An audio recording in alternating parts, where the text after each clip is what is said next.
You know, when you think about 90% of our brains are wired by the time we're 5, if we don't give some credence to how quickly that's happening in those first 5 years, and that can be really positive influences, but those negative influences have an impact also. And so when we understand that dynamic, we can better help the parents understand that dynamic and help them realize that, you know, that there are some solutions. There is an exploding need. We know that across the city, our second graders are coming to school with less and less literacy at home. So when they get to school, we see that they need help. They need practice. They need to see what books look like. They need to feel them in their hands. Our poverty rates are way too high. We know that the largest demographic in our community is children being born into poverty. So generational poverty is really what we're seeing in our community. If you're one of those families that is a single parent family, where do you turn to for help? And there's lots of support within our public school systems. There's lots of support within our nonprofits, but how do you know to turn to even ask?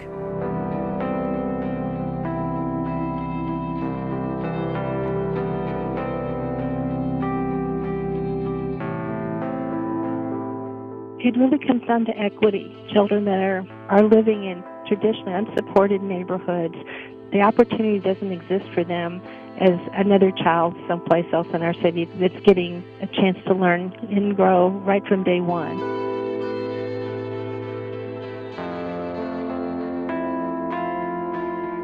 I love my kids. I really, really love my kids. You are going to write another song. It's each up there. I already had that in mind. I've told them about my story, about how long it took me to finish school and not to be like me, to go straight, finish school. 90% of our kids do not go home to the standard two-parent household. We also deal with kids that, beyond poverty, are not academically prepared, and it has not been something that is socially or culturally expected of them to be academically successful.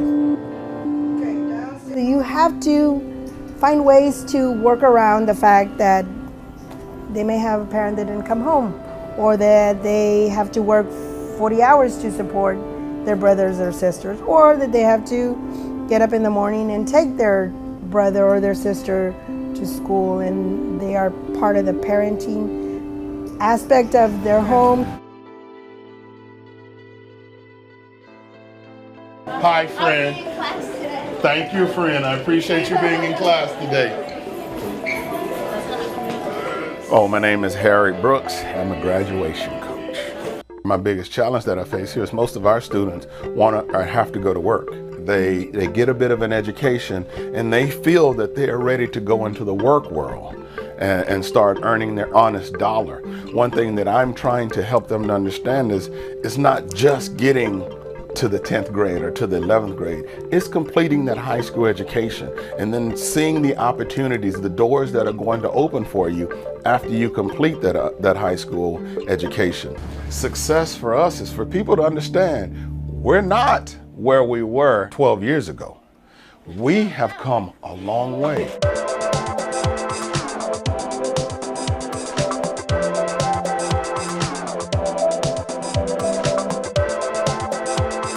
We definitely see a difference. The children that have gone to pre-K are able to, they come in and they're able to read their name, they're able to write their name, they're able to identify letters and letter sounds, numbers, and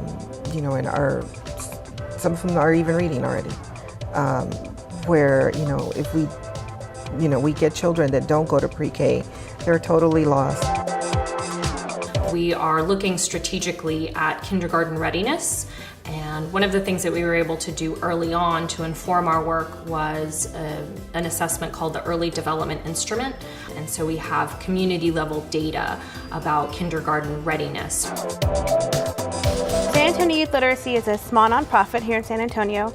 Our mission is to go out and recruit volunteers from the community to be reading buddies for second grade students in San Antonio who need a little extra help to get to reading on level by 3rd grade.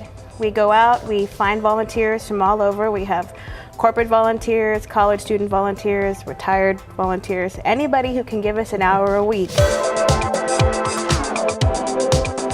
We've been helping the community to understand the power of the resources that they have within their community and to look at long-term sustainable investment that ensures that the practical academic programs, extended learning time, social health programs are available to every child that needs it throughout the entirety of their development. In the 7th grade, my dad was incarcerated.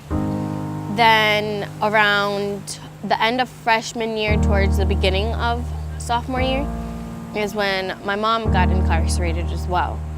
I was living with my older sister and my aunt. My English teacher signed me up. My major right now is mechanical engineering. I'm taking physics, art history, functions and modeling, and college writing. Then after that, I have to go to work at 5.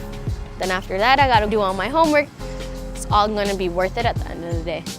We all believe that our students can achieve post-secondary completion as the pathway to a more expanded, inclusive economy, is close the gap between the promise of America and the practice of America.